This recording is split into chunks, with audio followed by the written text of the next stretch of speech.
The morning mist hung heavy over Coral Bay's sleepy harbor when Marcus Kane shoved 70-year-old Elena Rodriguez to the ground outside the corner market. The bag of groceries scattered across the wet pavement as the local drug dealer sneered down at her. "Next time, old woman, keep your mouth shut about what you see." What Marcus didn't know was that Elena's son wasn't just any sailor who'd left home 20 years ago.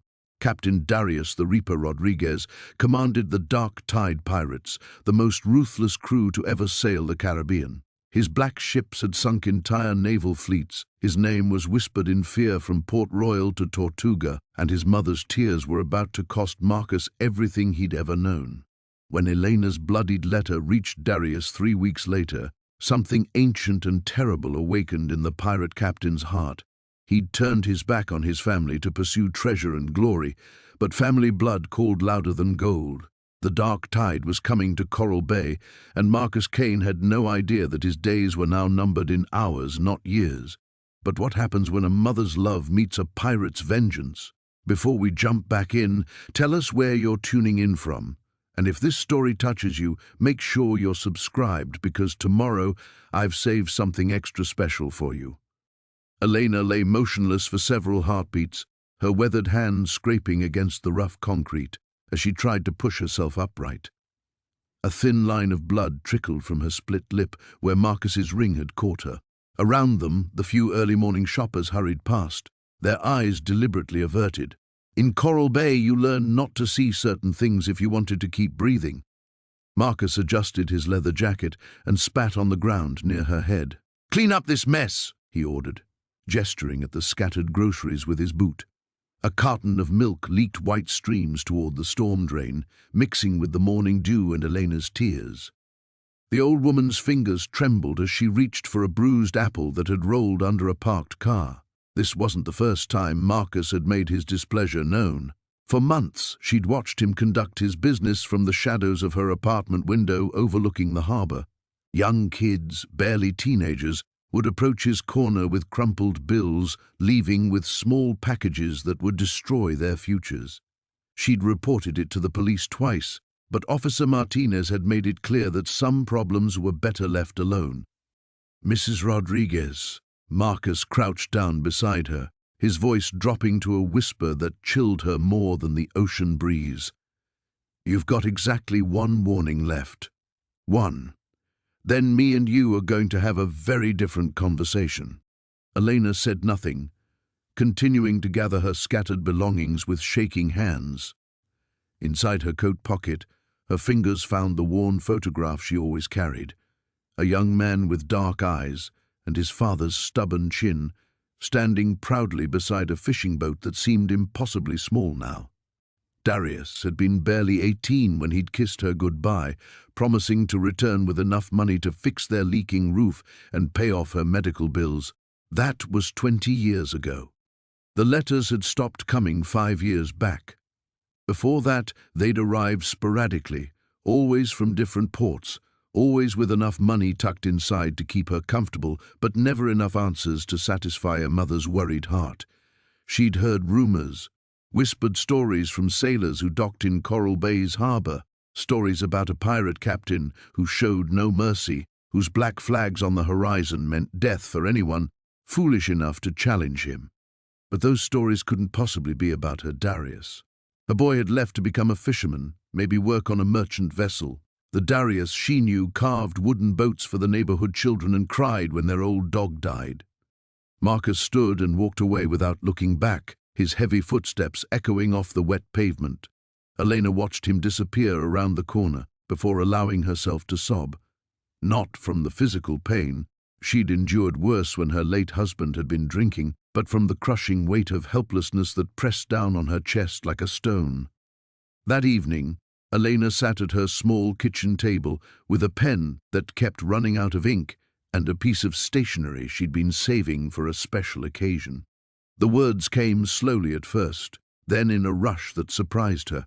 She told him about the town, about how it had changed since he'd left, about Marcus and his growing influence, about the fear that kept good people silent, about how she missed having someone to protect her. She didn't mention the blood on her clothes, or the way her ribs ached when she breathed too deeply. Mothers didn't burden their children with such things, even when those children had been gone long enough to become strangers. The letter went out on the morning mail boat, addressed simply to Darius Rodriguez, Caribbean waters. She had no real hope it would find him, but sometimes hope was all you had left when everything else had been stripped away. The emergency room at Millhaven General buzzed with its usual controlled chaos, but for Marcus Kane, the world had narrowed to the small figure lying motionless on the hospital bed. His grandmother's weathered hands, which had once guided him through scraped knees and broken hearts, now lay pale and still against the stark white sheets. 3 broken ribs, a concussion, and internal bleeding, Dr. Patricia Wells explained, her voice professionally gentle. We've stabilized her, but at her age, she didn't need to finish the sentence. The beeping monitors filled the silence with their mechanical anxiety. Marcus nodded, his jaw working silently as he processed the information. To anyone watching, he appeared remarkably calm, just another concerned grandson keeping vigil. They couldn't see the storm brewing behind his dark eyes, the way his fingers unconsciously traced old scars hidden beneath his simple cotton shirt. She's been asking for you, the nurse mentioned as she adjusted the foredrip. Keeps saying something about telling you she's sorry. Sorry? Marcus's voice was barely above a whisper, for not having the grocery money ready. She seems quite distressed about it. The words hit him like a physical blow. Even now, lying broken in a hospital bed, Elena Kane was worried about disappointing others. It was so perfectly, heartbreakingly her that Marcus had to step into the hallway to compose himself. He pulled out his phone and dialed a number he hadn't called in over a year. Tommy, it's Marcus. I need information on someone named Rick Voss. Thomas Chen had been running the Harbor District's information network since before Marcus left town. If anyone knew the local players, it was Tommy. Marcus Kane. Tommy's voice carried a mix of surprise and wariness. Heard you were back. Also heard you were keeping your head down. Things change. What can you tell me about Voss? Small-time muscle mostly. Works collections for various loan sharks. Runs some street-level dealing. Fancies himself tougher than he is. Tommy paused. Word is he got rough with some old lady today over grocery money. That wouldn't be related to your inquiry, would it? Marcus said nothing, but his silence spoke volumes. Look, man, Tommy continued, I know your situation, but Voss isn't working alone. He's connected to the Torino family now. Mickey Torino's been expanding operations since you left. You start something with one of his people. Where does Voss drink? Marcus cut him off. Another pause. The Anchor, usually. Thursday nights. Marcus, I'm telling you, this isn't 3 years ago. You can't just... The line went dead. Back in the hospital room, Eleanor had awakened. Her eyes, clouded with pain medication but still sharp, found Marcus immediately. My boy, she whispered, trying to sit up. Don't move, Grandma. He was beside her in an instant, gently restraining her. Just rest. I'm sorry about the money. I had it, I swear I did, but I gave it to Mrs. Chen for her medication and... Stop. Marcus took her hand carefully, mindful of the bruises. You did nothing wrong. Nothing. She studied his face with the perception that had always unnerved him as a child. I know that look, Marcus. I've seen it before when your father... She gripped his hand with surprising strength. Promise me you won't do anything foolish. Marcus kissed her forehead instead of answering. I'm going to step out and make some calls. About insurance, medical bills. Don't worry about any of that. But Elena Kane hadn't raised a fool. She recognized evasion when she heard it. Down in the hospital parking lot, Marcus sat in his weathered pickup truck as the sun set over Millhaven. The town looked peaceful from here, just another small coastal community where nothing much happened. Most people saw it that way because they wanted to, because it was easier than acknowledging the rot that festered in places like the Harbor District. He opened his glove compartment and pulled out a small wooden box. Inside, wrapped in black velvet, lay a ring unlike any other. The band was crafted from silver taken from a Spanish galleon, and set into it was a piece of obsidian carved into the shape of a skull. It had been his father's and his grandfather's before that. Marcus hadn't worn it in 3 years, not since he'd walked away from the life it represented. He'd made a promise to Eleanor and to himself that those days were over. But promises, he reflected as he slipped the ring onto his finger, sometimes had to break to let more important truths through. The weight of it felt familiar, comfortable, like welcoming home an old friend who'd been patiently waiting for your return. Thursday was still 2 days away. That would give him time to prepare, to remember skills he'd deliberately let rust, to contact people he'd hoped never to need again. Rick Voss had no idea what he'd awakened, neither did Mickey Torino, but they would learn soon enough.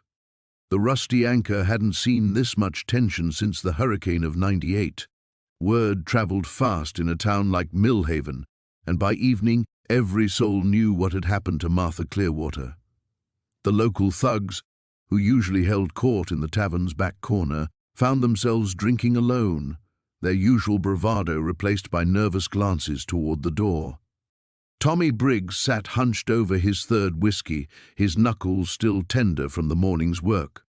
The old woman's blood had washed off easy enough, but the satisfaction he'd felt was already curdling into something else. Not regret.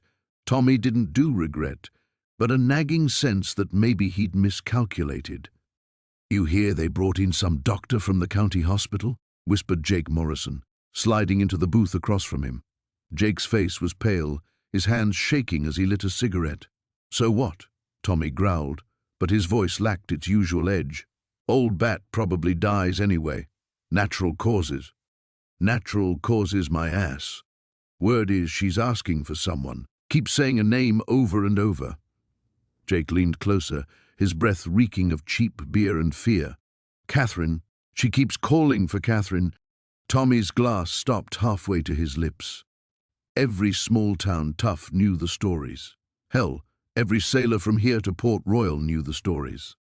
But Catherine Blackwater was legend, myth, the kind of tale drunk pirates told to impress tavern wenches. She couldn't be real. "You're talking fairy tales, Jake?" "Am I?" Jake's cigarette trembled between his fingers. "My cousin works the docks up in Newport. Says there's been strange ships asking questions, ships flying black flags, ships that make grown men wet themselves just looking at them." The tavern door burst open with such violence that the ancient hinges screamed in protest. Every conversation died as a figure stepped through, water dripping from a long black coat despite the cloudless evening outside. The stranger's boots echoed like gunshots on the warped wooden floor. Tommy's blood turned to ice water. The woman was tall, lean as a rapier blade, with silver hair bound in intricate braids, threaded with black ribbons and bone trinkets. Her skin bore the deep tan of someone who'd spent decades under tropical suns, marked with scars that spoke of battles won and enemies left rotting. But it was her eyes that made Tommy's bowels clench. Pale blue like winter seas, cold enough to freeze a man's soul. She surveyed the room with the practiced gaze of a predator, taking in every face, every exit, every potential threat. When those terrible eyes fixed on Tommy's table, he felt his bladder threatening to release. "I'm looking for someone," she said, her voice carrying the refined accent of old money corrupted by years of command. "Someone who thinks it's acceptable to strike defenseless old women." The silence stretched like a noose. Tommy tried to shrink into his booth, but there was nowhere to hide from that glacial stare. Jake had gone white as sailcloth, his cigarette burning down to his fingertips unnoticed. "I've just come from the hospital," the woman continued, stepping closer. Each footfall seemed to echo with the weight of cannon fire. "Martha sends her regards. She's quite the storyteller, that one. Gave me such a detailed description." Tommy's hand crept toward the knife at his belt, but froze when he saw the woman's lips curve into something that might charitably be called a smile. It was the expression of a shark scenting blood. "Thomas Michael Briggs," she said, and hearing his full name from those lips felt like a death sentence being read. 24 years old, born in the charity ward at Millhaven General. Father unknown, mother died of consumption when you were 7. 3 arrests for assault, 2 for theft, 1 for arson that couldn't be proven. How do you— I know many things, Thomas. I know you fancy yourself quite the dangerous man. I know you think strength gives you the right to hurt those who can't fight back. She was at his table now, one scarred hand resting on the wood with deceptive casualness. I also know you're about to soil yourself. She wasn't wrong. Tommy's whole body was trembling, cold sweat beading on his forehead despite the tavern's stuffiness. This wasn't how it was supposed to go. He was the one people feared in Millhaven. He was the one who made others cower. Martha is 73 years old, the woman said conversationally. She raised me after my own mother died. Fed me, clothed me, loved me when the whole world wanted me dead. She taught me right from wrong, though I admit I've strayed somewhat from her lessons over the years. The woman's hand moved so fast it was barely a blur. One moment she was standing casually by the table, the next, Tommy's head was slammed against the wood hard enough to split his lip, her fingers twisted in his greasy hair like an iron vice. You hurt my mother, Thomas. That presents us with a problem that needs solving. The morning sun cast long shadows across the weathered planks of the Crimson Vengeance as Captain Marcus Bloodhawk Thorne stood at the bow, his weathered hands gripping the rail with white-knuckled intensity. The salty breeze whipped through his grizzled hair, but his steel-grey eyes remained fixed on the distant shoreline where Millhaven's modest buildings grew larger with each passing moment. Behind him, his crew moved with practiced efficiency, preparing for what they all knew would be more than a simple port call. Word had spread quickly through the ship's belly about their captain's connection to the beaten woman, and every man aboard understood the gravity of their mission. These weren't ordinary pirates seeking treasure or plunder. They were instruments of vengeance sailing toward a reckoning that had been 30 years in the making. "Captain!" called out Finn O'Malley, the ship's first mate, approaching with the cautious respect of a man who'd sailed these treacherous waters for over a decade. "The men are asking about our approach. Do we dock at the main harbor or—" "No." Thorne's voice cut through the morning air like a cutlass through silk. "We anchor in the hidden cove north of town, the one behind Devil's Tooth Rock. I won't have innocent dock workers caught in what's coming." Finn nodded, understanding immediately. The captain's code had always been clear. Civilians stayed clear of pirate business, especially when that business involved settling old scores. "And our target?" Thorne's jaw tightened as he pulled a crumpled piece of parchment from his coat.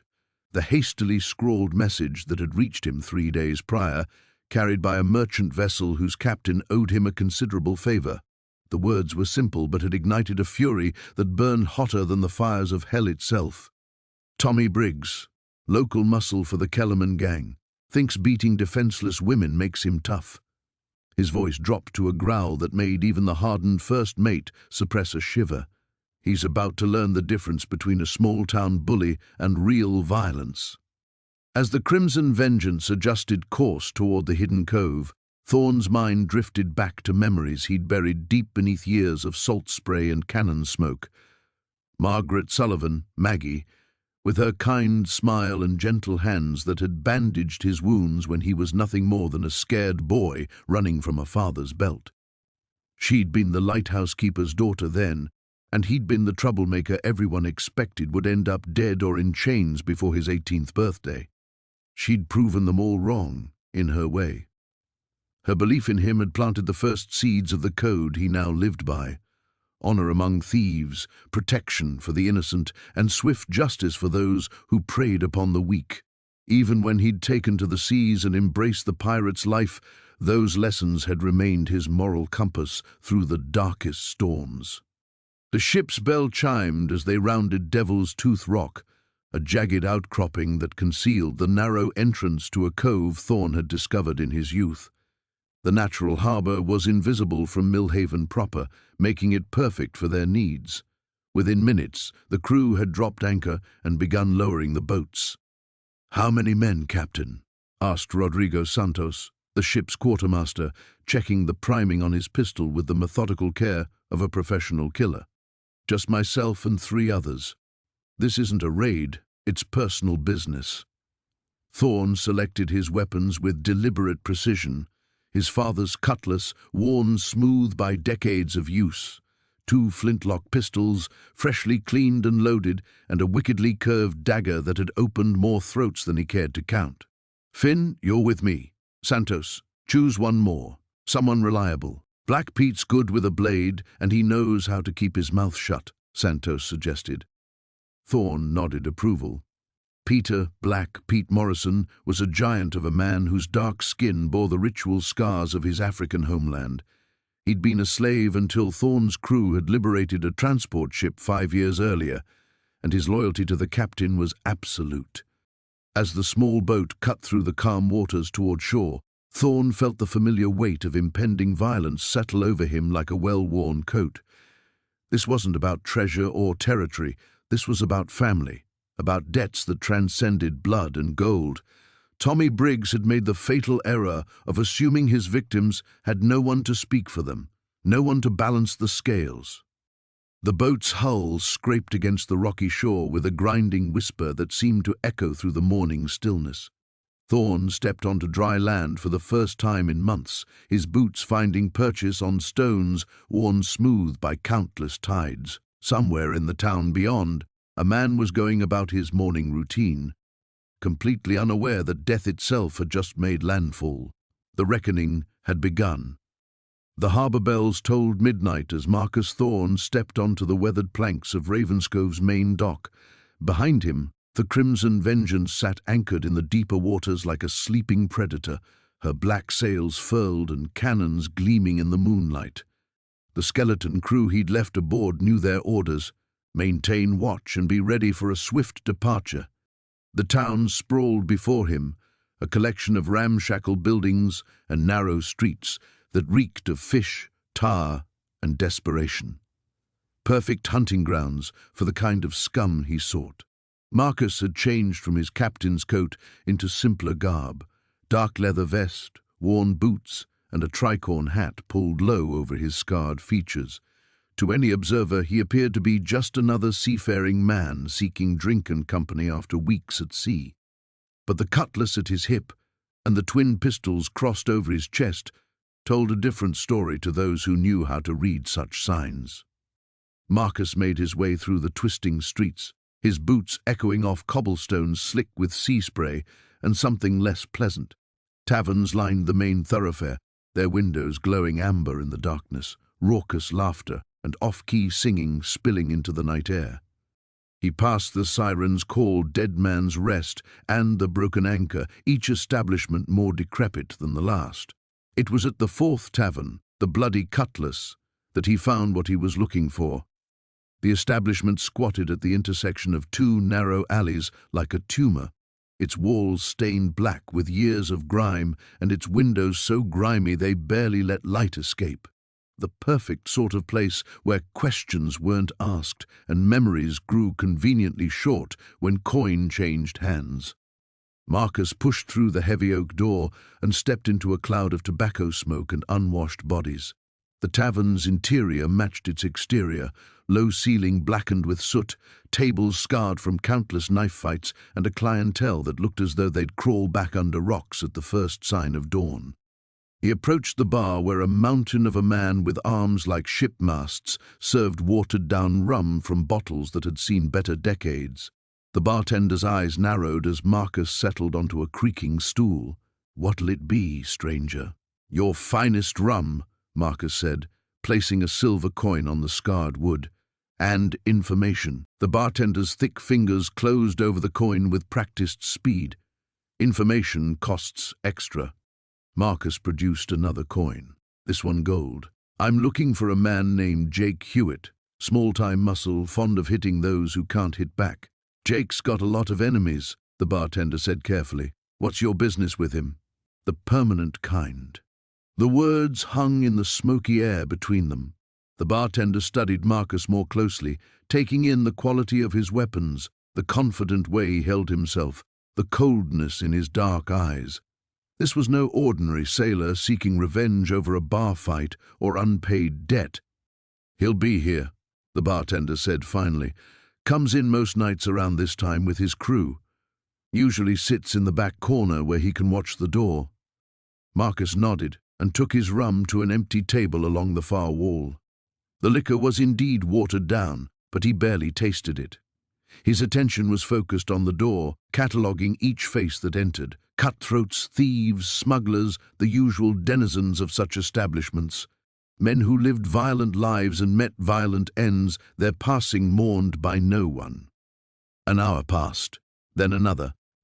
Marcus remained motionless as a statue, the rum untouched before him, his presence gradually fading into the tavern's shadows, as other patrons forgot about the quiet stranger in the corner. It was nearly 2 in the morning when Jake Hewitt finally arrived.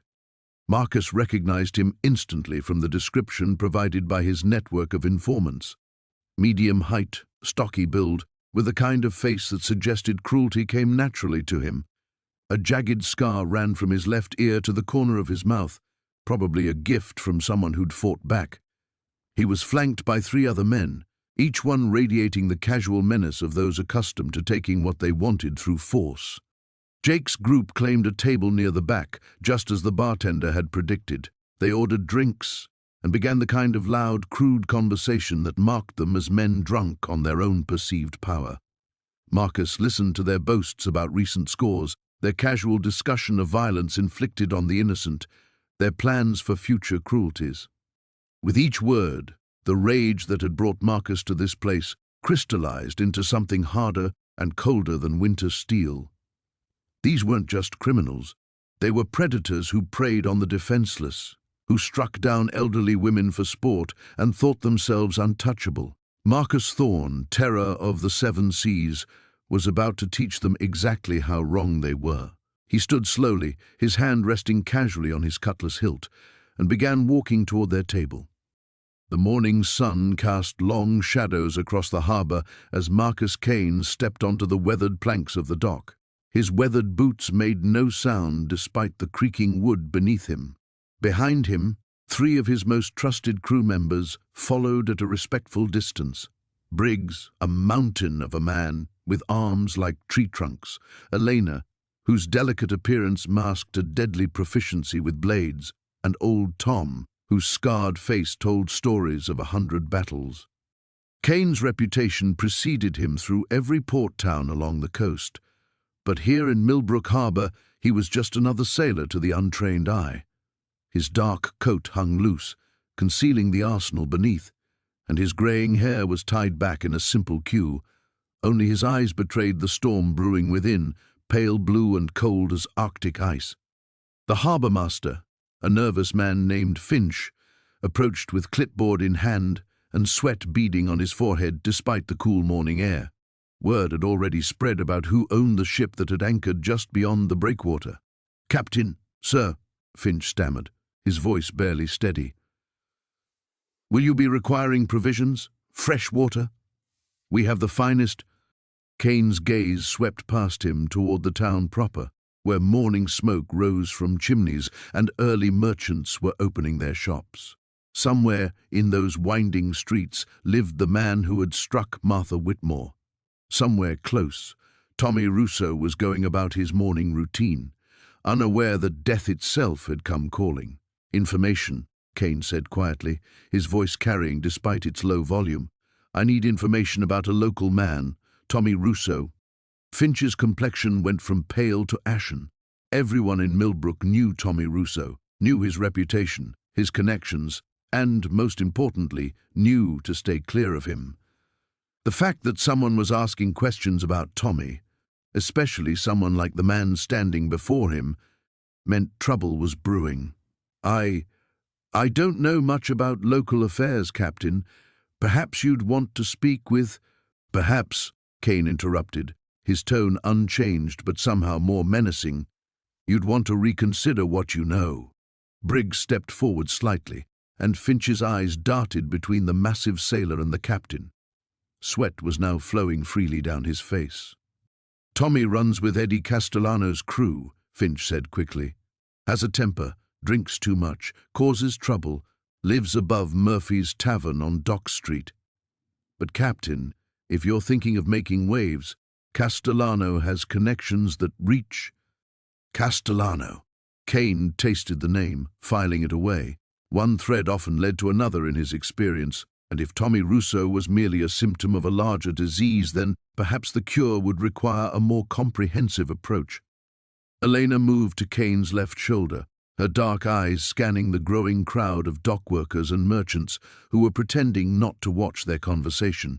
"Locals are nervous, Captain. Word's spreading fast." Kane nodded slightly.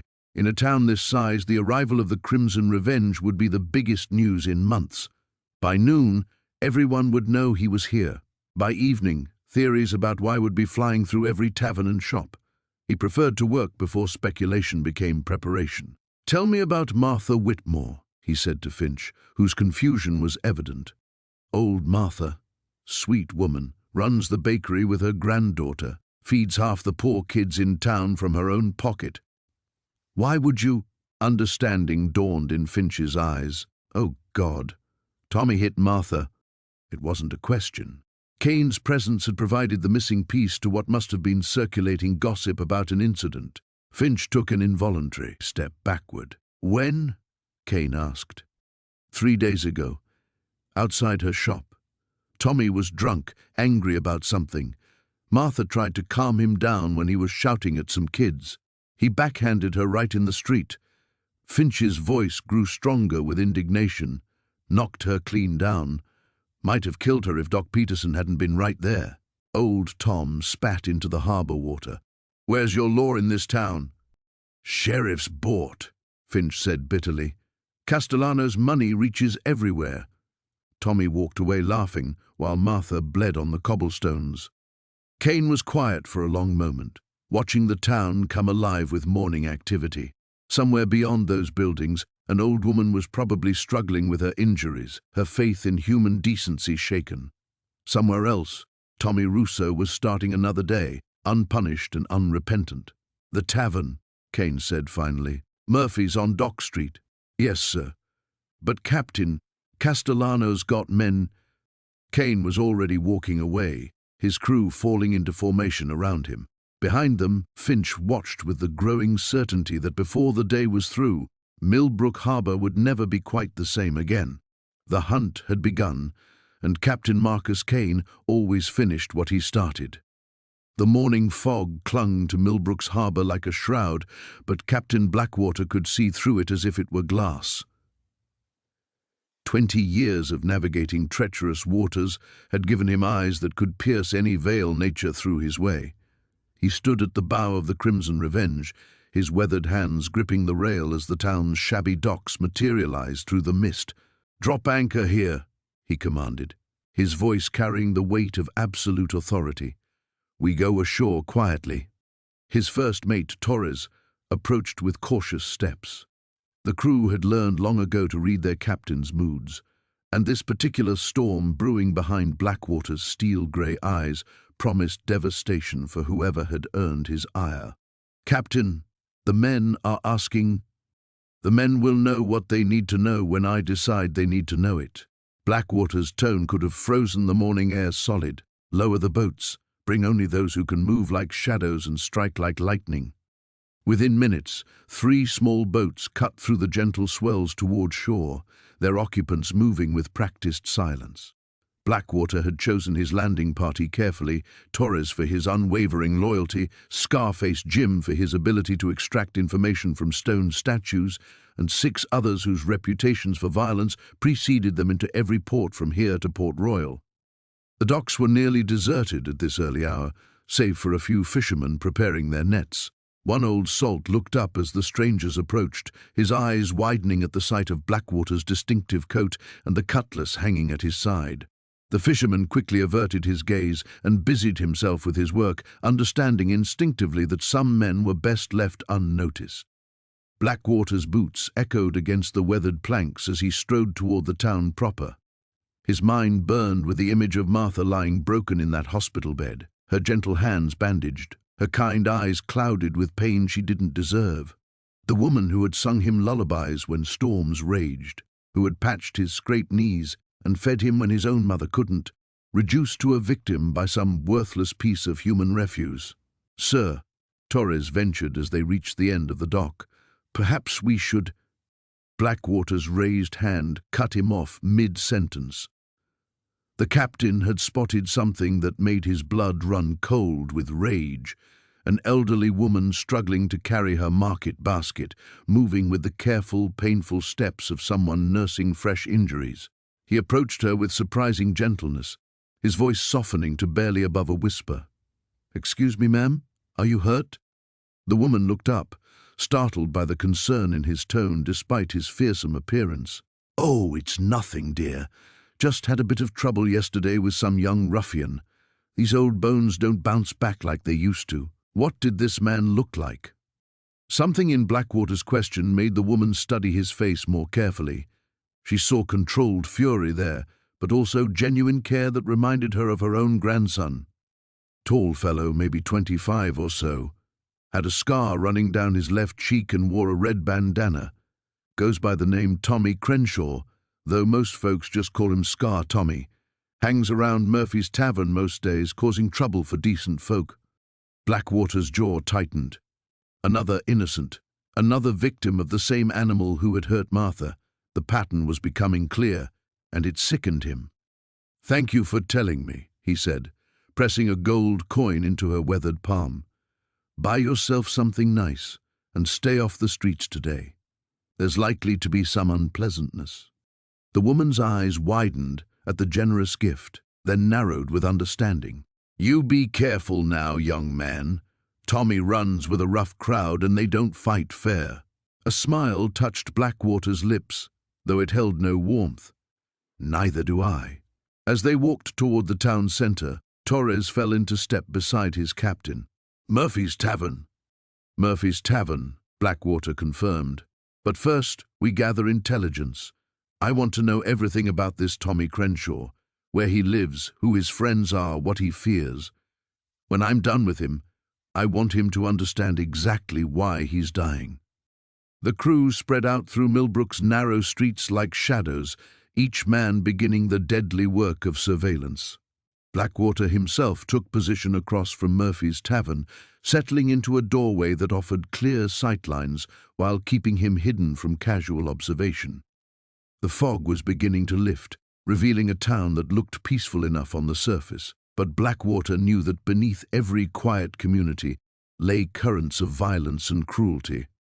Men like Tommy Crenshaw were parasites, feeding on the weak and defenseless until someone stronger came along to crush them. Today, that someone had arrived. He touched the worn locket hanging beneath his shirt, feeling Martha's photograph through the metal. Soon, he promised silently, soon justice would be served, pirate style. The morning sun cast long shadows across the docks as Marcus Sullivan stood at the helm of his fishing boat, watching the horizon with growing unease. Word had spread through Millbrook like wildfire. Strangers were asking questions, and they weren't the kind of people who accepted no for an answer. He'd heard about what happened to Tommy Chen's crew. 3 of them found unconscious in the warehouse district, their memories conveniently fuzzy about who had visited them. The 4th man, Billy Reeves, had simply vanished. His girlfriend reported him missing, but everyone knew better than to dig too deep when people started disappearing in their line of work. Marcus wasn't a violent man by nature. He'd fallen into Eddie Kowalski's crew more out of desperation than ambition. A fishing boat didn't pay the bills when the fish weren't biting, and his daughter needed surgery he couldn't afford. But the old woman, that had been Eddie's doing, not his. He'd told Eddie to leave her alone, but Eddie never listened to anyone. Now Marcus found himself checking over his shoulder every few minutes, jumping at shadows. The smart thing would be to take his boat out to sea and keep going until he hit international waters. Let Eddie and the others deal with whatever storm was coming. A soft whistle echoed across the water, the melody hauntingly familiar. Marcus froze, his hands gripping the wheel tighter. He knew that tune. Every sailor worth his salt did. It was an old shanty, one that hadn't been heard in these waters for years, the kind of song that made experienced captains change course and pray they hadn't been noticed. Beautiful morning, isn't it? Marcus spun around to find a woman standing on his deck. She was tall and lean, with silver-streaked hair pulled back in a practical braid. Her clothes were simple, dark pants, a white shirt, and a long coat that had seen better days, But her eyes were the color of a storm-tossed sea, and they seemed to look right through him. How did you? Marcus stammered, glancing at the gangplank he was certain had been empty moments before. You're Marcus Sullivan, she said, not bothering to answer his question. You were there when Eddie Kowalski struck down Eleanor Winters. It wasn't a question. Marcus felt his mouth go dry. Look, I don't know who you are, but my name is Captain Sarah Blackwater, she said quietly, and Eleanor Winters is my mother. The blood drained from Marcus's face. Every sailor knew that name, whispered in taverns from Port Royal to Singapore. Stories of ships found drifting empty, their crews vanished without a trace. Tales of a woman who could command the seas themselves, who showed no mercy to those who crossed her. Most people assumed they were just stories, legends meant to frighten children and green sailors. Marcus realized with growing horror that they weren't legends at all. I didn't touch her, he said quickly, raising his hands. That was all Eddie. I told him to leave her alone, but he wouldn't listen. She was just defending that kid, and Eddie... He lost his temper. Yes, Captain Blackwater said, stepping closer. I know, which is why you're still breathing. She moved to the railing, gazing out at the harbor with the casual ease of someone completely in control. You have a daughter, don't you? 8 years old, surgery for a heart condition. Marcus's protective instincts flared. You leave her out of this. She's got nothing to do with...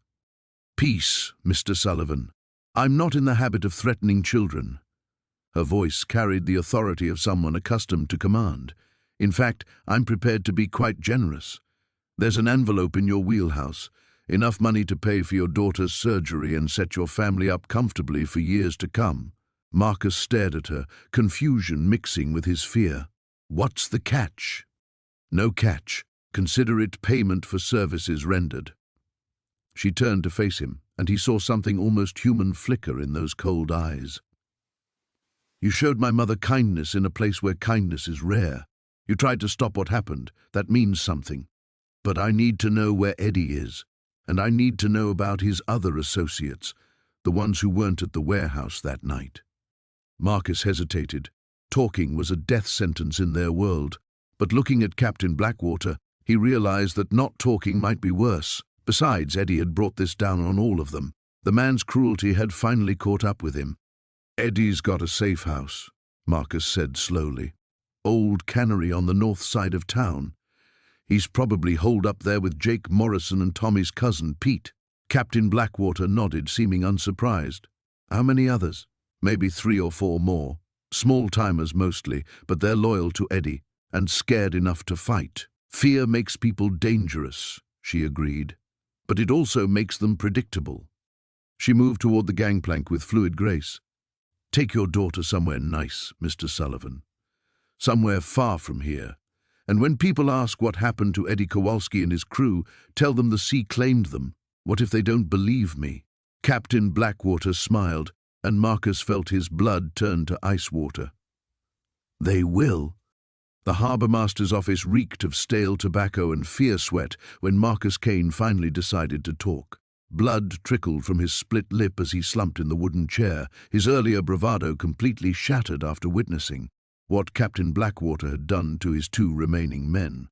She was just supposed to hand over the coins, Marcus wheezed, avoiding the pirate's cold stare.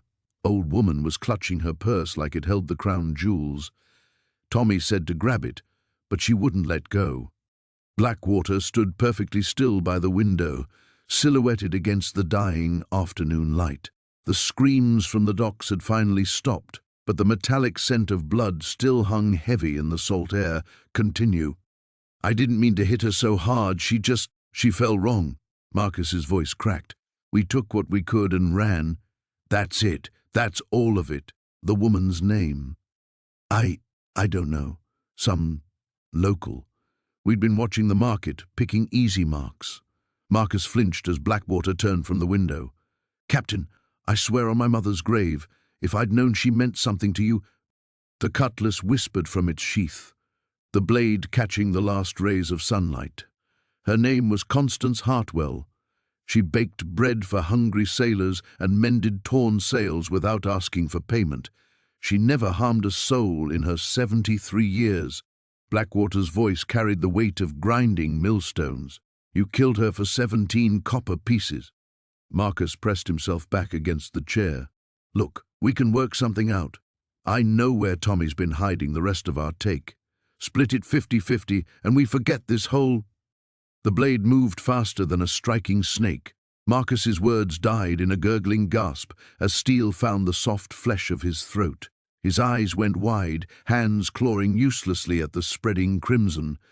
Blackwater held the cutlass steady until the light faded from the thug's eyes, then withdrew the blade with practiced efficiency. Outside, the Crimson Tide's crew had finished their grim work. Bodies floated face down in the harbour, while others decorated the dock pilings like macabre scarecrows. Any soul foolish enough to associate with Marcus Kane's gang had paid the ultimate price.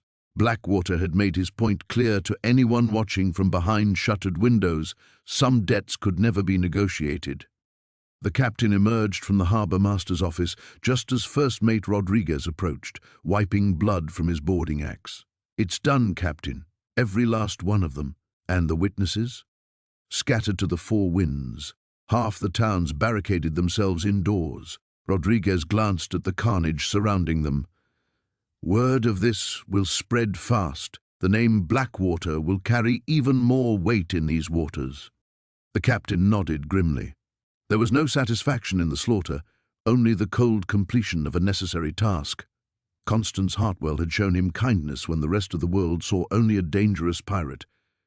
She'd pressed warm loaves into his hands and asked nothing in return except that he stay safe on dark waters. Her death demanded payment in full. "Burn their ship," Blackwater commanded, gesturing toward the ramshackle vessel moored at the far end of the dock. "Leave nothing but ash and memory." As his crew set about their task, Blackwater walked alone to the small cottage where Constance had lived. The door hung open, revealing the chaos left by Marcus's men. Furniture lay overturned, belongings scattered across the floor like autumn leaves. They'd ransacked the place looking for more coins that didn't exist. In the kitchen, flour still dusted the wooden table where she'd been preparing tomorrow's bread. Blackwater ran his fingers through the fine powder, remembering her gentle hands kneading dough while she hummed old sea shanties. She'd known exactly who he was. The stories of his exploits were legend from here to Port Royal, yet she'd treated him like a favoured grandson returning from a long voyage. The sound of crackling flames drew his attention back to the harbour.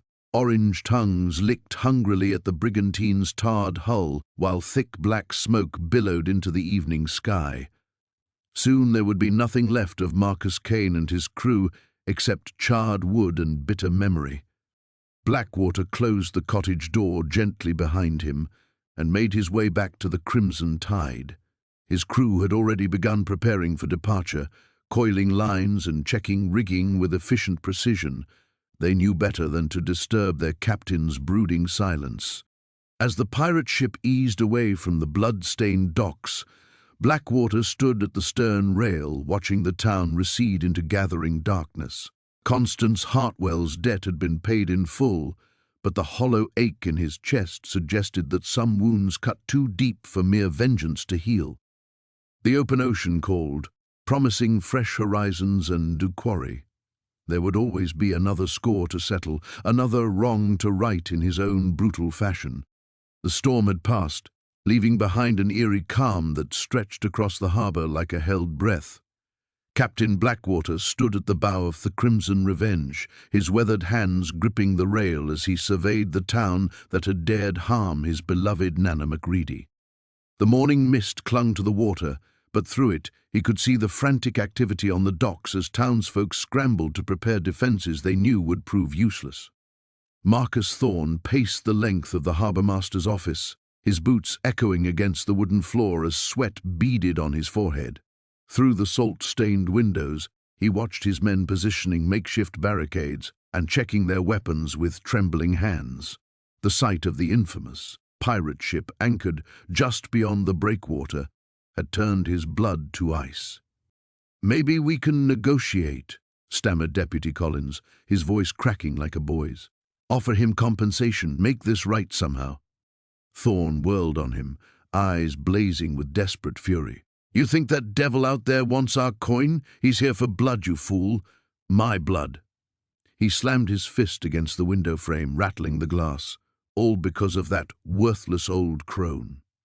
On the Crimson Revenge, Blackwater's crew moved with practiced efficiency, preparing for what they knew would be less a battle than an execution.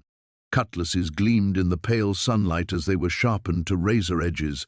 Pistols were loaded with particular care, each ball blessed by the ship's cook with words in a language older than memory. First Mate Sullivan approached his captain, a grim smile playing at the corners of his scarred mouth. The lads are ready, Captain. Words already spread through the town about what that snake did to the old woman. Half the decent folk are barricaded in their homes, wanting no part of what's coming. Blackwater nodded slowly, his steel-grey eyes never leaving the shore. Good. This isn't about them. This is about justice for a woman who never hurt a soul in her 70 years. His voice carried the weight of absolute certainty. And it's about teaching this cesspit of a town what happens when they harbour vermin who prey on the innocent. In her small cottage overlooking the harbour, Nana McCready sat in her rocking chair despite the protests of Dr. Brennan, who had insisted she remain bedridden.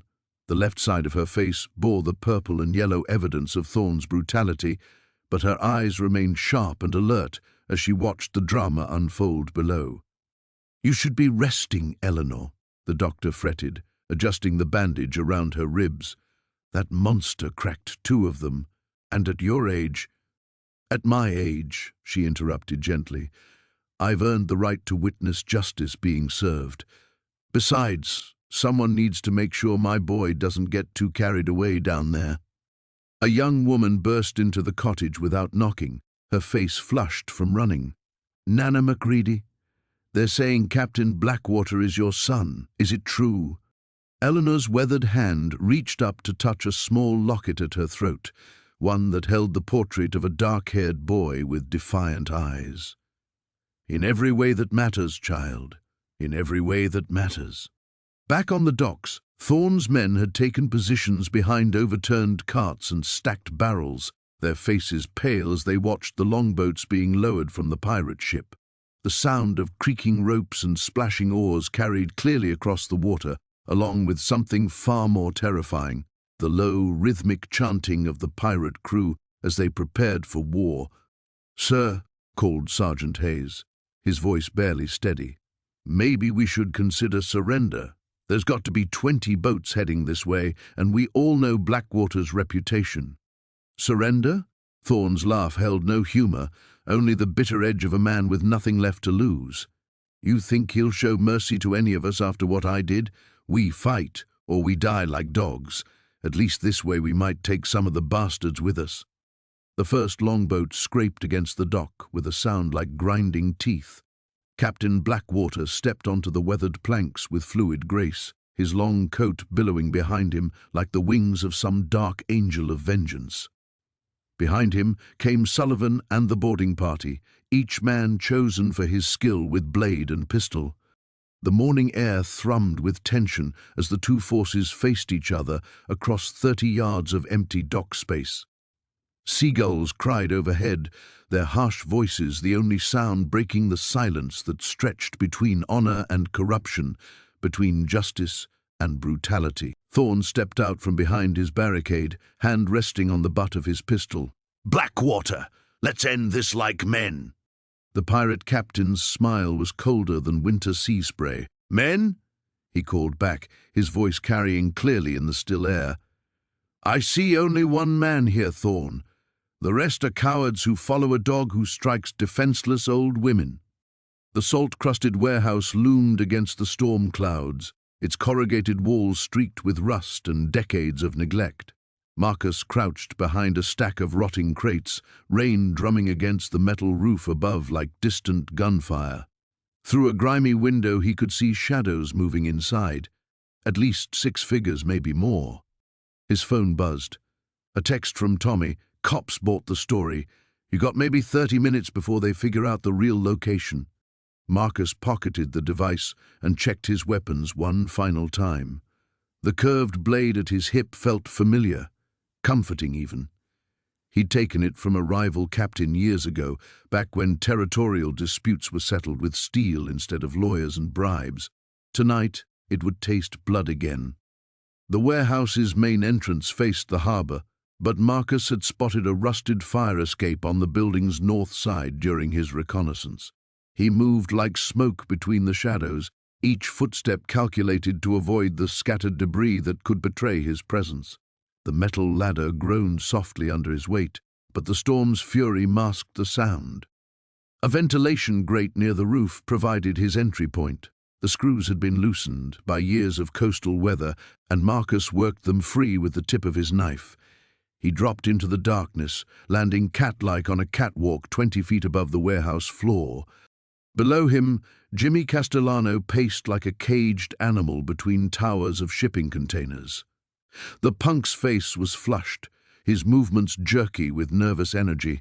3 of his crew lounged nearby, playing cards on an overturned crate, while 2 more stood guard near the entrance. All of them armed, all of them jumpy. "Where the hell is everyone?" Jimmy snapped. Rico should have been back by now. "And what about the others?" One of the card players, a heavy-set man with prison tattoos covering his neck, glanced up. "Probably got held up by the storm, boss. You know how it is." Marcus smiled grimly. The storm had nothing to do with their absence. By now, Rico and the others were either dead or bound in the basement of the Sea Serpent, learning what happened to those who threatened Eleanor Grimsby. But Jimmy didn't need to know that. Not yet. Moving with practiced silence, Marcus made his way along the catwalk toward the warehouse's power junction. The electrical box hung from the wall like a metal growth, its door secured with a simple padlock. Another few seconds with his knife, and the warehouse plunged into absolute darkness. "What the—" Jimmy's voice cracked. "Get the lights back on." "Must be the storm," someone called out. Flashlight beams began cutting through the blackness, dancing frantically across the warehouse interior. Marcus dropped from the catwalk, using a shipping container to break his fall. The sound was barely audible above the thunder, but one of the guards turned in his direction. The man's flashlight beams swept toward Marcus's position, and for a moment their eyes met across the darkness. The guard opened his mouth to shout a warning, but Marcus's blade found his throat first. The man crumpled silently, his flashlight spinning across the concrete floor before going dark. "Vinny?"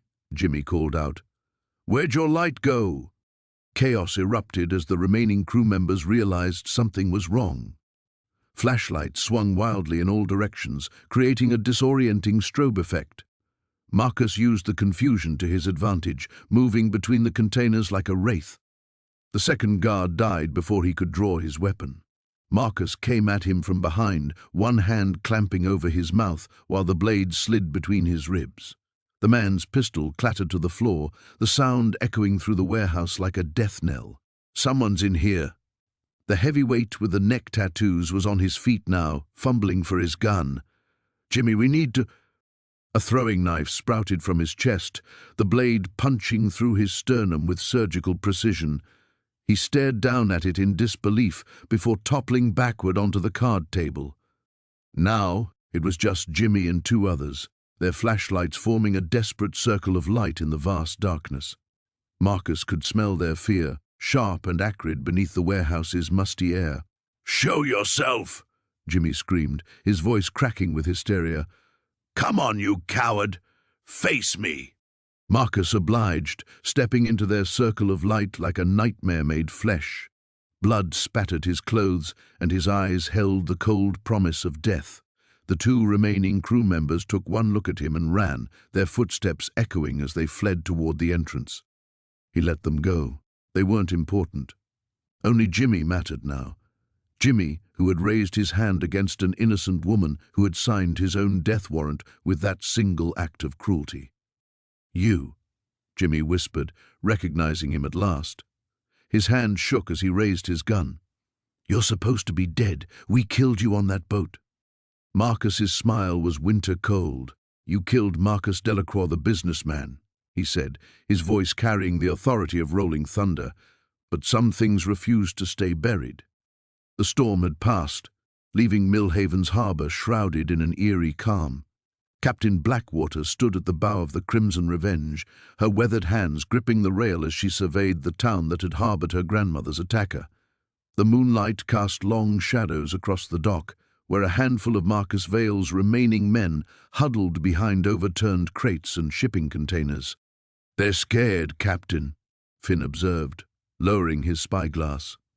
Half of Vale's crew abandoned ship when word spread about what happened to his lieutenant. Blackwater's lips curved into a predatory smile. "Fear is a useful currency, but it won't settle this debt." She turned to address her assembled crew. "Remember, we're not here for plunder. This is about justice. Vale dies tonight, and anyone fool enough to stand with him shares his fate." The pirates moved with practiced silence, their boots barely whispering against the wet planks as they disembarked. Years of midnight raids had taught them the art of becoming one with the shadows. Blackwater led the advance, her twin cutlasses gleaming in the pale light. The first sentry never saw death coming. Magnus's massive hands closed around the man's throat, silencing him before he could raise an alarm. They dragged the body behind a stack of cargo nets and continued their advance toward the warehouse district where Vale had made his temporary stronghold. But as they approached the main building, Blackwater raised her fist, the signal to halt.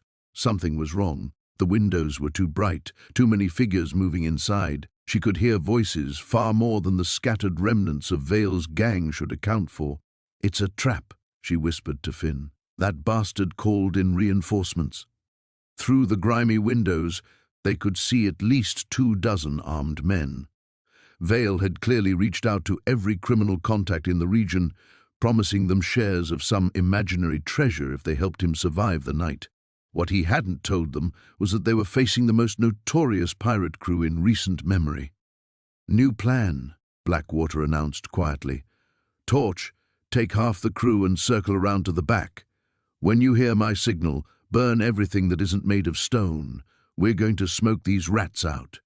As her men dispersed into the darkness, Blackwater felt the familiar rush of impending battle surge through her veins. This was what she lived for, not just the violence, but the chess game of tactics and timing that preceded it. Vale thought he was clever, gathering numbers to his cause, but he'd made a crucial error. He'd trapped himself inside a wooden building with only 2 exits. The minutes crawled by until Torch's signal, a brief flash of lantern light, confirmed his team was in position. Blackwater drew both cutlasses and stepped into the open courtyard before the warehouse. "Marcus Vale!" Her voice boomed across the silent harbour. "You struck an innocent woman. You hurt my blood. Come out and face me or I'll burn this place down around your ears." The response came in the form of gunfire. Muzzle flashes lit up the windows as Vale's hired guns opened fire. Blackwater rolled behind a water barrel as bullets whined overhead, then gave her own signal. 3 sharp whistles that cut through the chaos. Torch's incendiary arrows found their marks almost instantly. The back wall of the warehouse erupted in flames that spread with supernatural speed thanks to the oil-soaked rags tied to each shaft. Panic erupted inside as smoke began billowing through the structure. The front door burst open and men poured out, coughing and stumbling. They found themselves facing the business ends of a dozen pirate weapons. Some tried to fight, others attempted to flee, but Blackwater's crew had positioned themselves perfectly. The courtyard became a killing ground. Through the smoke and confusion, Blackwater spotted her true target. Vale emerged from a side window, his expensive coat singed and his face streaked with soot. He clutched an ornate pistol in one hand and a cloth-wrapped bundle in the other. "There's my cowardly rat," she snarled, pursuing him as he bolted toward the harbour. Vale's desperation lent him speed, but Blackwater had been running down prey across ship decks and Caribbean beaches for decades. She gained ground with each stride, her cutlasses singing through the salt air. He spun at the end of the pier, cornered between the water and certain death. "Wait!" he gasped, holding up the bundle. "I have something you want. Information about your grandmother. about who really ordered the attack. Blackwater's advance slowed, but her weapons remained raised. "The only thing I want from you is your last breath." "She was asking questions," Vale babbled, backing toward the edge, about old shipping records, old crimes. Someone wanted her silenced permanently. The confession hung in the air between them like smoke from the burning warehouse. Blackwater's eyes narrowed as the implications crashed over her like a rogue wave. The warehouse district lay shrouded in pre-dawn mist as Captain Bloodworth's forces moved like ghosts through the narrow alleys. Marcus had chosen his stronghold well. Converted shipping containers, stacked 3 high, formed a maze of corridors and elevated platforms, creating multiple choke points and escape routes. But the pirate captain had spent decades navigating treacherous waters, and concrete jungles were no different from coral reefs.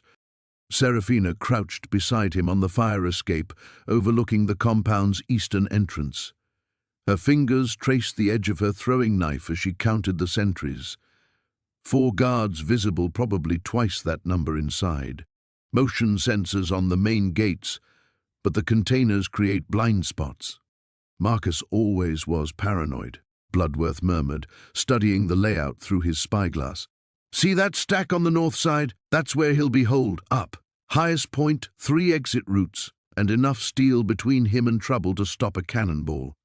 Below them, Finn emerged from the shadows, giving the all-clear signal. The young sailor had spent the last hour disabling the perimeter alarms with the practiced ease of someone who'd cut more than his share of rigging in stormy weather. The captain's radio crackled softly. "Bosun's in position at the south entrance," came Davy's gravelly whisper. "Tommy's got the vehicles blocked at the west gate. We're ready to make some noise."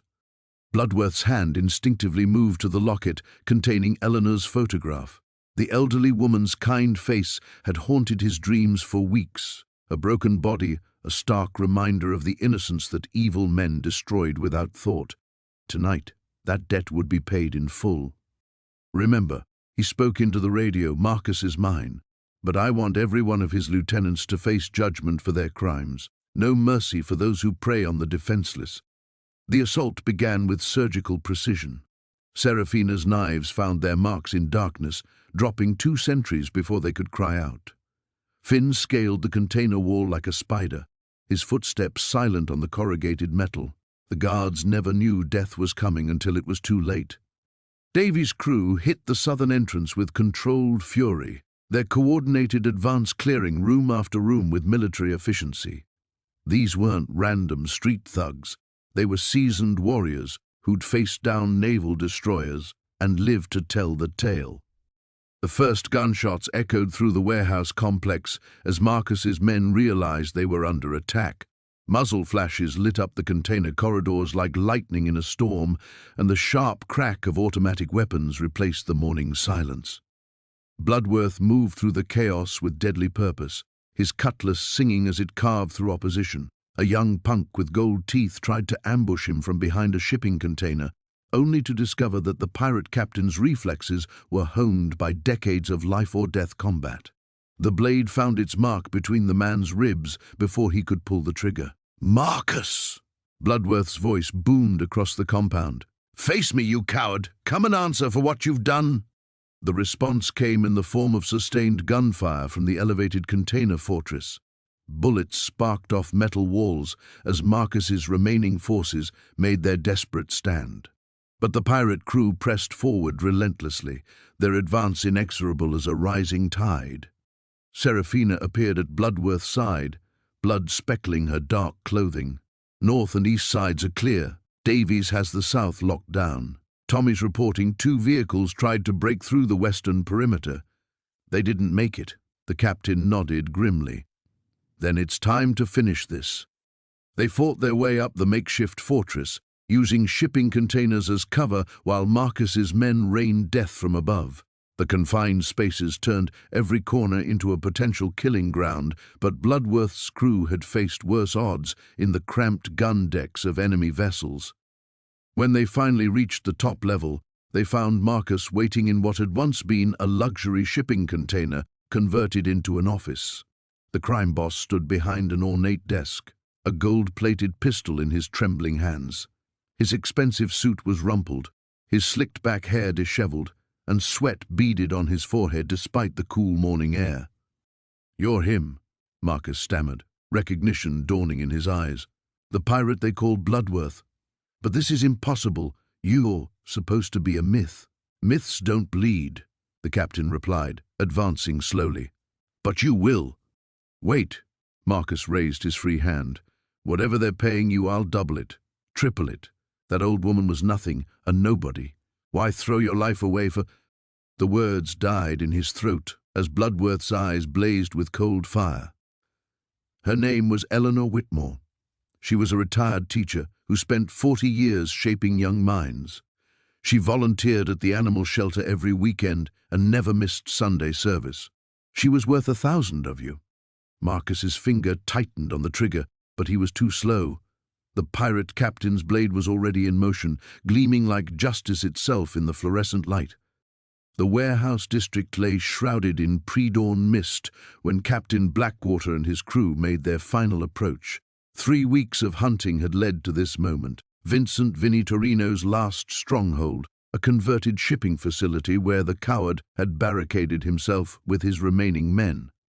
Elena positioned herself on the roof of an adjacent building, her rifle scope trained on the main entrance. Through her earpiece she heard Blackwater's voice, calm as death itself.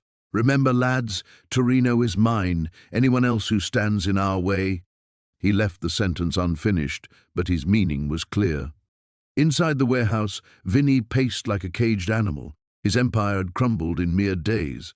His lieutenants were dead, his money frozen, his reputation in tatters, all because he'd struck some old woman in a moment of rage. How was he supposed to know she was connected to a goddamned pirate? "Boss, maybe we should run," suggested Tommy, one of his last 5 men. "I got a boat." "Run where?" Vinny snarled. "You seen what this bastard did to Russo? To our operations upstate, there ain't nowhere to run from a ghost." Outside, Blackwater's men moved like shadows. Magnus approached the rear loading dock while Scar and 2 others flanked the building's eastern wall. They'd studied the layout for hours, mapping every entrance, every potential escape route. This wasn't just revenge, it was an execution, planned with surgical precision. The first sign of attack came when the warehouse's power died. Emergency lighting flickered on, casting eerie red shadows across the cavernous space. Vinny's men raised their weapons, scanning the darkness beyond the loading bays. "He's playing with us," Vinny muttered, checking his pistol for the 10th time, "trying to spook us before—" The eastern wall exploded inward as Magnus hurled a shipping crate through it with inhuman force. Gunfire erupted immediately, muzzle flashes strobing in the gloom. But the giant wasn't where they expected. He dropped low, using the debris as cover while he advanced with terrifying speed. 2 of Vinny's men went down before they could reload. Magnus moved through their positions like a force of nature, his massive frame absorbing impacts that would have killed ordinary men. When Tommy tried to flank him, Scar materialized from the shadows, blade finding its mark between ribs with practiced efficiency. Through the chaos, Blackwater entered through the main doors, walking calmly as battle raged around him. He seemed untouchable, sidestepping gunfire with an almost supernatural awareness. When one gunman lined up a clear shot, Elena's rifle spoke from her distant perch, and the threat vanished. "Torino!" Blackwater's voice cut through the gunfire like a blade. "Come out and face what you've earned!" Vinny had retreated to his makeshift office, a reinforced room he'd hoped would serve as a panic room. But as silence fell over the warehouse, his men's weapons finally quiet, he realized his fortress had become a tomb. The door handle turned slowly. "You killed my boys for nothing," Vinny said, trying to project bravado he didn't feel. "Over some random old lady I barely touched." Blackwater stepped into the room, his coat unmarked despite the violence he'd walked through. "Random?" His laugh held no warmth. "Margaret Sullivan raised me from nothing, fed me when I was starving, gave me a home when the world had abandoned me, He drew his cutlass, the blade singing as it cleared its sheath. "You struck the only person in this world I've ever called mother." Vinny raised his gun, but Blackwater moved faster than seemed possible. The cutlass carved through air and flesh with equal ease, sending the pistol spinning away along with 2 fingers. Vinny screamed, clutching his ruined hand. "She's just some old broad running a soup kitchen," he gasped. "To you, perhaps." Blackwater's voice remained conversational as he circled his prey. "To me, she's salvation itself. Every meal she serves, every kind word she speaks, that's holiness walking among us mortals." The cutlass found Vinny's shoulder, opening a red line across his collarbone. "And you dared lay hands on her." What followed wasn't a fight. It was an anatomy lesson delivered with surgical precision. Blackwater had promised Margaret he wouldn't kill, and he kept that promise. But there were fates worse than death, and the infamous captain had learned to inflict them with artistic skill. When it ended, Vinny lay broken but breathing, understanding finally that some debts transcended money or territory. The last thing he saw before unconsciousness claimed him was Blackwater standing over him, no satisfaction in his eyes, only the cold completion of duty. Elena's voice crackled through the comm. "Police sirens, 2 minutes out." "Time to go," Blackwater replied, wiping his blade clean. He looked down at Torino one last time. "Live with what you've done, live knowing that mercy came not from my weakness, but from her strength." The dawn broke grey and unforgiving over Millbrook, casting long shadows across the blood-soaked streets. Captain Blackwater stood in the town square, his coat still damp with morning dew and the crimson evidence of the night's work. Around him lay the remnants of Marcus Vega's empire, broken men who had learned too late that some debts could never be forgiven. But Vega himself was nowhere to be found. "Captain," called out Rodriguez, emerging from the burned shell of the warehouse, "we found a hidden passage in the basement, leads to the old mining tunnels beneath the town." Blackwater's jaw tightened. The coward had slipped away like a rat through the sewers while his men died for his sins. "How long of a head start does he have?" "Can't be more than an hour, sir. The blood trail is still fresh." The pirate captain's eyes gleamed with predatory satisfaction. An hour meant nothing when you were dealing with a wounded animal running blind through unfamiliar territory. He'd spent decades hunting men across treacherous waters and hostile lands. These mountain tunnels would be no different than the maze-like caves of Tortuga or the labyrinthine alleys of Port Royal.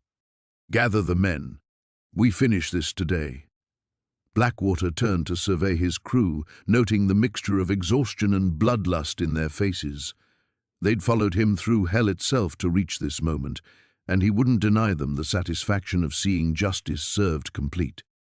The entrance to the mining tunnels lay hidden beneath a false floor in Vega's warehouse, concealed behind stacks of stolen goods and contraband weapons. The passage descended steeply into the mountain's belly, carved roughly from living rock by men long dead. The air grew cold and stale as they moved deeper, their torches casting dancing shadows on the walls. Blackwater led the way, following the sporadic drops of blood that marked Vega's desperate flight. The tunnel branched and twisted, connecting to other passages in a network that had likely taken decades to excavate. But the blood trail never wavered, leading them steadily downward into the mountain's heart. "Sir," whispered Jenkins, his voice echoing strangely in the confined space. "You hear that?" They all stopped, straining their ears against the oppressive silence.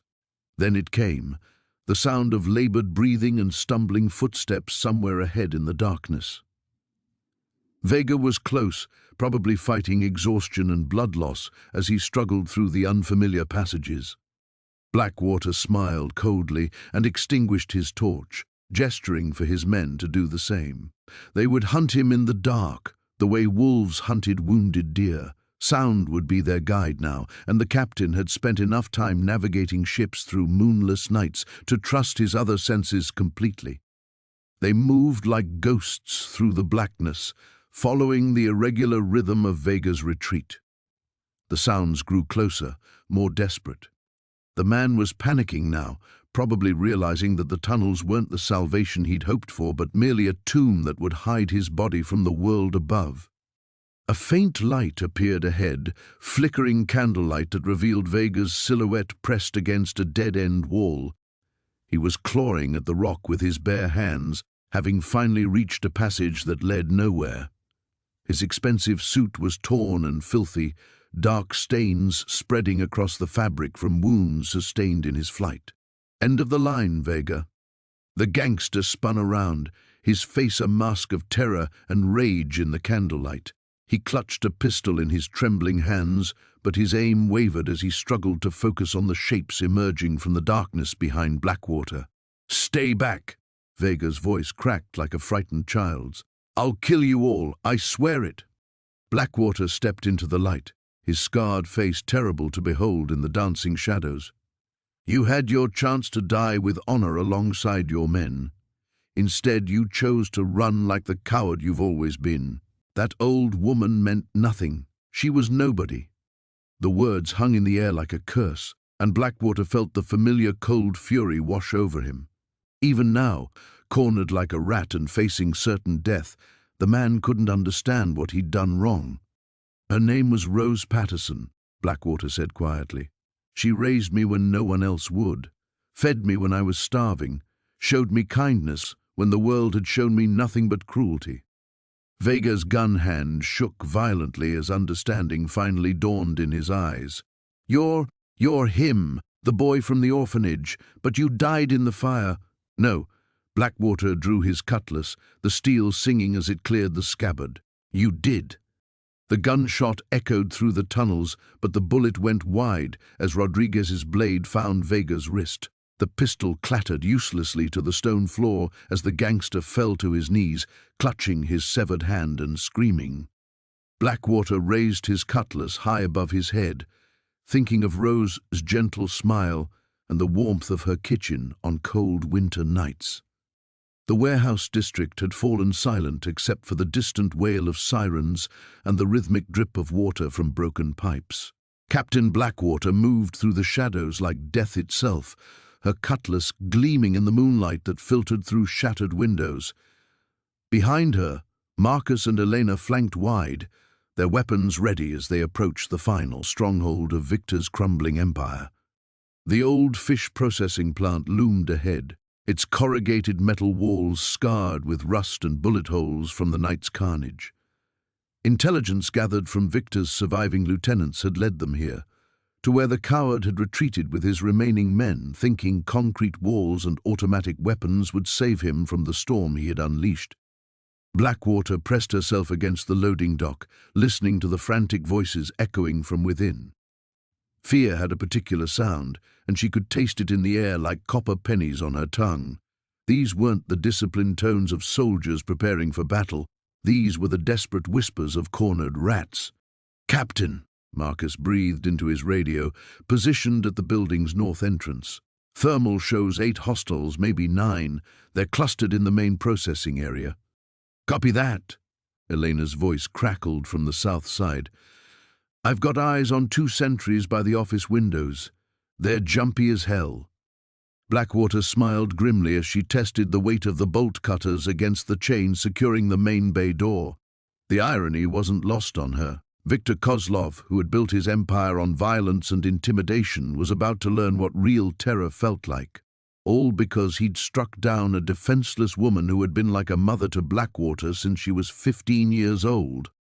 The chain parted with a soft snap, and the captain eased the heavy door up just enough to slip beneath it.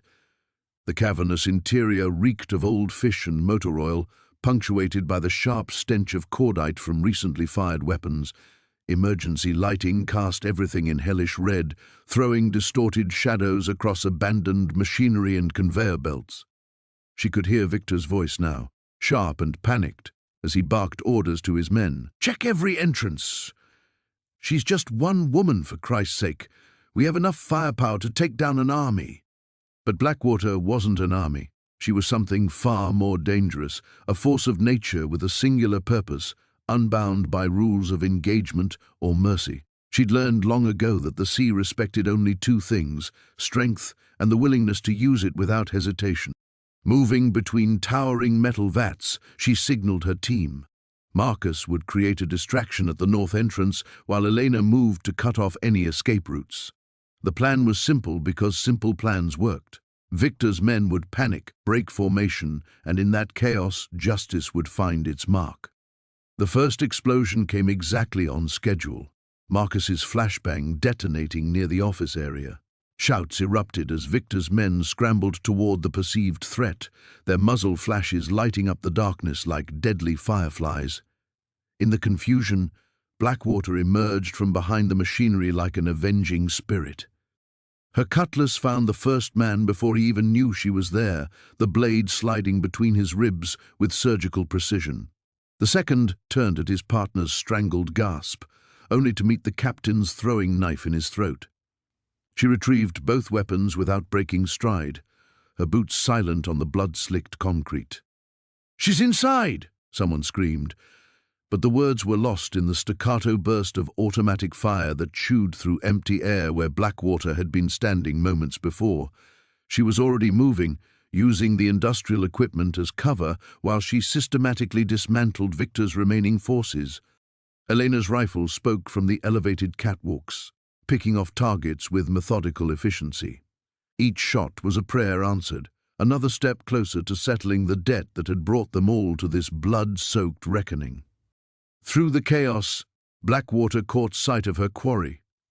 Viktor Kozlov crouched behind an overturned desk, his expensive suit torn and stained, his face pale with the kind of terror reserved for men who finally understood that their money and connections meant nothing to the Reaper at their door.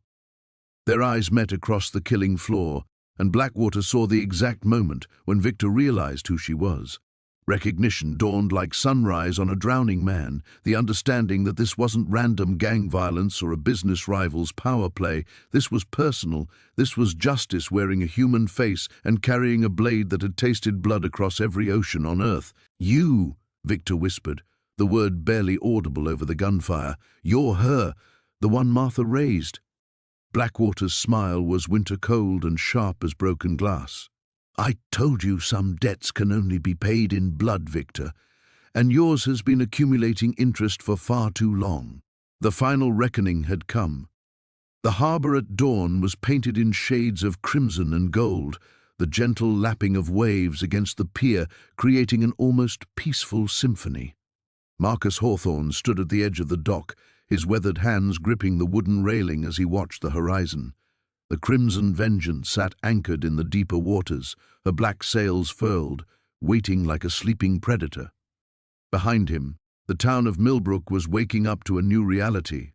Word had spread quickly through the narrow streets about what had transpired in the past few days.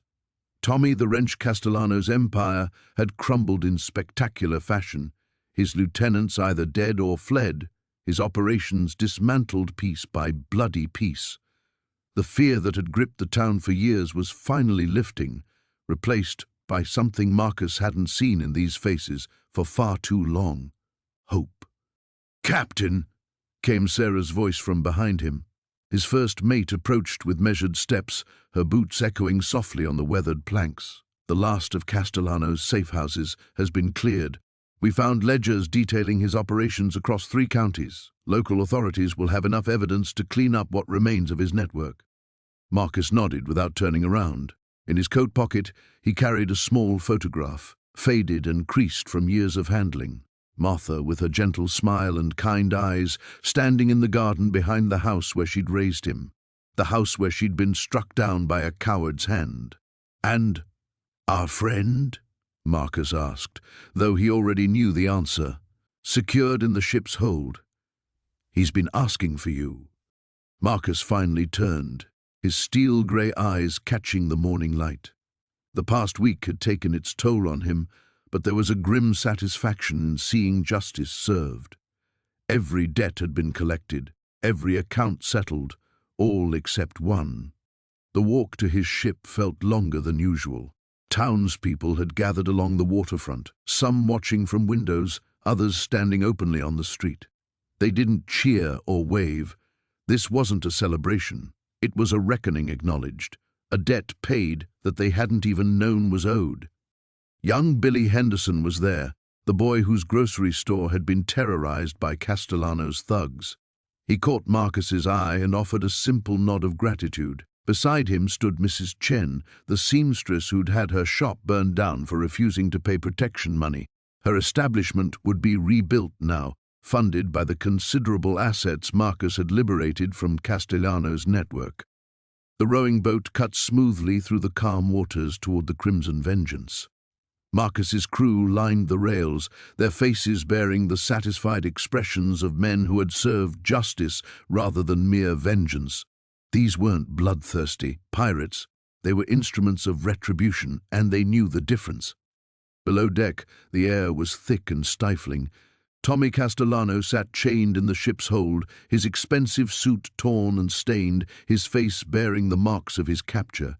The arrogance that had defined him was gone, replaced by the desperate fear of a man who finally understood the magnitude of his mistake. "You should have left her alone, Tommy." Marcus's voice was quiet, almost conversational. "That's all you had to do, leave one old woman in peace." Castellano looked up, his eyes bloodshot and wild. "I didn't know who she was to you. How could I have known?" "That's exactly the point." Marcus crouched down, bringing himself to eye level with the trembling man. "You hurt her because you thought she was nobody, because you thought there would be no consequences, because you believed you could destroy something beautiful and pure without anyone caring enough to make you pay." The ship rocked gently as Marcus stood. Through the porthole, Millbrook was visible in the distance, its buildings catching the strengthening sunlight. "Martha Hawthorne was a saint walking among us," Marcus continued. "She fed the hungry, comforted the grieving, and showed kindness to everyone she met. She saved me from a life on the streets, gave me purpose, taught me that there was still good in this world worth protecting." Castellano's voice cracked. "What do you want? Money? I can pay you more than—" "There isn't enough money in all the world, Tommy." Marcus turned toward the ladder leading back to the upper deck. His business here was finished. The decision had been made the moment Castellano raised his hand against Martha. "Captain!" Castellano's voice rose to a desperate shriek. "Please, I have information, other operations, other criminals you could hunt down." Marcus paused, one foot on the ladder's first rung. "The world will judge them as they've judged themselves. But you?" He looked back one final time. "You struck down an angel, and angels, Tommy, are under my protection."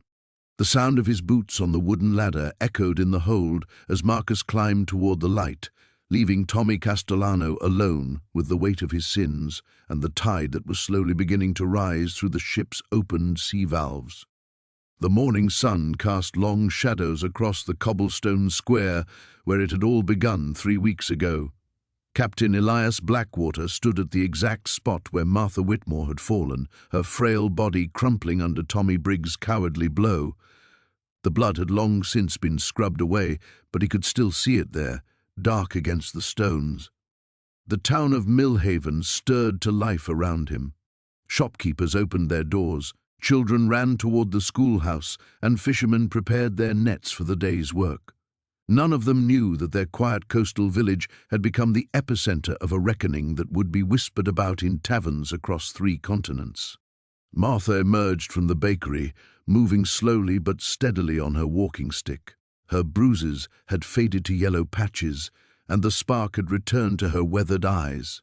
She spotted him immediately and made her way over, ignoring the concerned glances from passers-by who still wasn't sure what to make of the infamous pirate captain who'd taken up temporary residence in their midst. "You're leaving today," she said. It wasn't a question. Blackwater nodded, his weathered hands clasped behind his back. "My crew grows restless. The Crimson Revenge wasn't meant for peaceful harbors." Martha studied his face with a keen perception that had made her the town's unofficial moral compass for 73 years. "And Tommy Briggs?" A ghost of a smile played at the corner of Blackwater's mouth. "Let's just say his new employers in the coal mines of Tasmania appreciate workers who don't ask questions about working conditions or pay." She chuckled, a sound like autumn leaves rustling. "Indentured servitude. Your grandmother would have approved of the poetry in that." They stood in comfortable silence, watching the town wake up around them.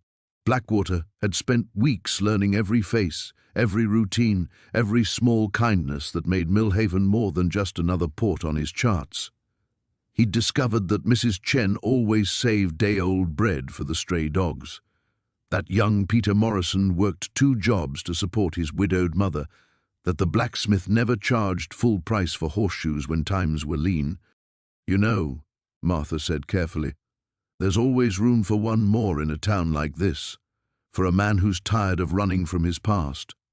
Blackwater's expression darkened slightly. "The past has a way of following men like me, Martha. I won't bring that shadow to your doorstep. And what if that shadow finds its way here regardless? What if Millhaven needs someone who knows how to stand against it?" Before he could answer, First Mate Rodriguez appeared at the edge of the square, touching his hat respectfully to Martha. "Captain, the tide turns in an hour. The crew's aboard and ready." Blackwater nodded but didn't move immediately. He reached into his coat and withdrew a small leather pouch, pressing it into Martha's hands despite her protests. "For the church roof," he said firmly, "and the new school books, and whatever else this town needs." Martha hefted the pouch, her eyes widening slightly at its weight. "This is too much." "It's exactly enough." He turned to face her fully, his voice dropping to a tone reserved for sacred oaths. "My grandmother's spirit can rest now. The debt is paid." "The debt was paid when you ran Tommy out of town," Martha replied. This is something else entirely." Rodriguez cleared his throat uncomfortably. "Captain, the harbour master's asking about port fees." "Tell him they're waived," Martha said quickly. "The town council voted on it this morning, unanimously." A genuine smile broke across Blackwater's features, transforming his scarred face completely. For a moment, Martha could see the young man he'd been before the world had carved its harsh lessons into his flesh and soul. "Then I suppose this isn't goodbye forever," he said. "The Crimson Revenge will always have safe harbour here," Martha confirmed, "and its captain will always have a place at my dinner table, should he choose to claim it." They shook hands formally, the elderly woman's grip surprisingly strong against the pirate's calloused palm. Then, to Rodriguez's obvious surprise, Blackwater bent slightly and kissed Martha's cheek with the courtly grace of a bygone era. "Until the winds bring me home again," he murmured. As he strode toward the harbour, his coat billowing behind him in the morning breeze, Martha called out one final time, "Elias!" He turned back. "Your grandmother would be proud of the man you've become." He touched 2 fingers to his forehead in salute, then disappeared into the crowd of mourning merchants and fishermen heading toward the docks. Martha remained in the square long after the Crimson Revenge had cleared the harbour, its black sails catching the wind as it headed toward the horizon. She knew, with the certainty that comes from a lifetime of reading people's hearts, that she would see Captain Elias Blackwater again. Some debts, after all, could only be paid in loyalty.